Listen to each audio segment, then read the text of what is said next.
Fala galera, sejam muito bem-vindos a mais uma viagem na história. Hoje a gente vai fazer uma viagem intensa, porque vamos falar de um dos períodos mais sombrios do Brasil, o golpe militar de 1964 e os 21 anos de ditadura que se seguiram. Mas calma aí, nada disso aconteceu do nada. Teve muita gente conspirando por trás, então se prepara, porque a história que eu vou contar hoje é cheia de intrigas, manipulações e muita repressão. Já aproveita para se inscrever no canal, deixar aquele like, porque esse vídeo promete.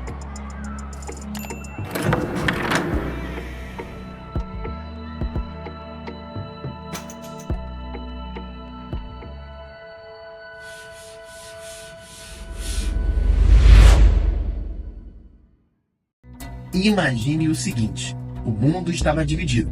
De um lado, os Estados Unidos, do outro, a União Soviética. Cada um deles queria dominar o máximo de países que conseguiriam. Era a Guerra Fria, galera. E no meio desse fogo cruzado estava o Brasil. Nosso presidente era o João Goulart, conhecido como Jango. Ele queria fazer umas reformas grandes no país. Coisa como dar mais direitos aos trabalhadores, fazer reforma agrária, nada demais, certo? Errado. Pelo menos na cabeça de muitos conservadores e especialmente dos militares. Eles passaram a ver o Jango como uma ameaça, alguém que poderia transformar o Brasil em uma nova Cuba. E quem entra nessa história? Os Estados Unidos, que estavam de olho em qualquer coisa que cheirasse a comunismo na América Latina. Foi aí que tudo começou a esquentar. Galera, o golpe de 1964 não aconteceu do nada. Muito antes disso, já existia uma operação em andamento para desestabilizar o governo de João Goulart. Entram aqui dois personagens chaves, o IBAD, o Instituto Brasileiro de Ação Democrática, e o IPES, o Instituto de Pesquisa e Estudos Sociais. Financiados por empresários e apoiados pelos Estados Unidos, essas organizações conseguiram trabalhar nos bastidores, divulgando o medo, que o governo Jango iria transformar o Brasil num país comunista. E isso teve efeito, galera. A paranoia tomou conta. A classe média, a elite e até parte dos militares começaram a acreditar que o Brasil estava à beira de um golpe comunista. E o que acontece quando você manipula o medo? Exatamente, acontece o que vem a seguir, um golpe. E foi assim que em março de 1964, quando o presidente João Goulart fez um grande comício na Central do Brasil defendendo as suas reformas, os opositores viram uma oportunidade. 60 dias já comecem a ser divididos latifúndios às beiras das estradas.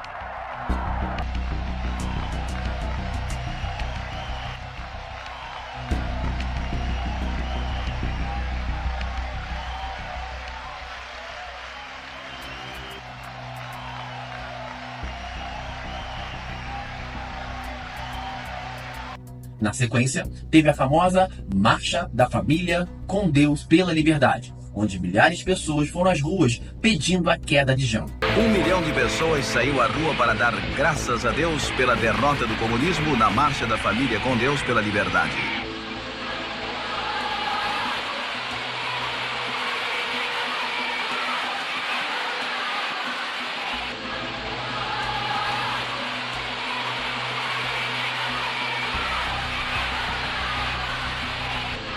A tensão era palpável, até que no dia 31 de março, os militares decidiram agir. O general Olímpio Mourão Filho, lá em Minas Gerais, deu a largada e, sem avisar ninguém, ele começou a mover suas tropas em direção ao Rio de Janeiro.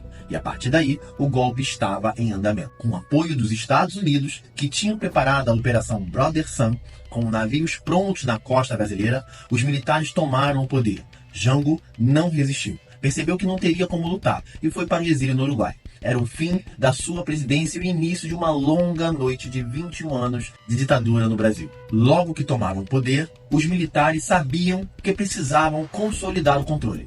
Para isso, realizou os famosos atos institucionais. O AI-1 veio logo de cara, dando ao novo governo militar o poder de caçar direitos políticos e suspender qualquer pessoa que fosse contra o regime. Mas esse foi só o começo, galera. Com o AI-2, eles acabaram com os partidos políticos, criando apenas dois: o Arena, que apoiava o governo, e o MDB, a suposta oposição. E os AI-3 e 4 restringiram ainda mais as eleições, centralizando o poder nas mãos dos militares. Mas o ponto alto dessa repressão veio em 1968, com o AI-5.